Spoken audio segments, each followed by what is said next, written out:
ప్రభువు రాకముందు పూర్వము పరిశుద్ధాత్మ దేవుడు ఆయా కాలాలలో ఆయా సందర్భాలలో తనకిష్టమైనటువంటి తన బిడ్డలను దర్శించి ప్రవక్తలను దర్శించి తనకిష్టమైన వారి ద్వారా దేవుని కార్యాన్ని జరిపించుకుంటూ వస్తూ ఉండేవాడు.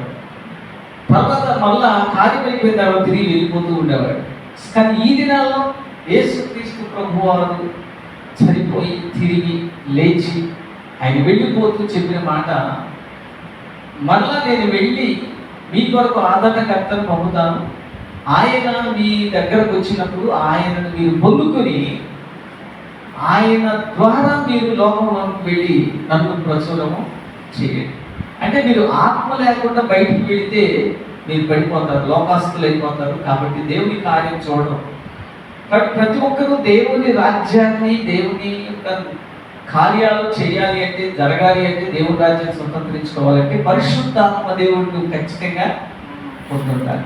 అందుకని దేవుడు ఆనాటి కాలంలో అపొస్తలుల కార్యాల గ్రంథం అంటే అకస్మాత్తుగా ఆకాశం నుండి ఒక అగ్ని లాంటి దేవుని ఆత్మ వారి ఉన్నటువంటి మేడగది మీదకి దిగినప్పుడు అక్కడ వారందరూ కూడా పరిశుద్ధాత్మ చేత నింపబడి వారి మీద నింపబడి అగ్ని జ్వాలల వంటి ఒక గాలి వారి మీదకు వాలినప్పుడు వారు దేవుని ఆత్మ చేత నింపబడి భాషలతో మాట్లాడటం చూస్తూ ఉన్నాం.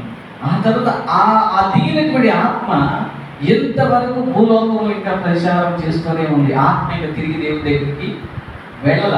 అంటే ఏంటి? కృపాకాలం. ఈ కృపాకాలం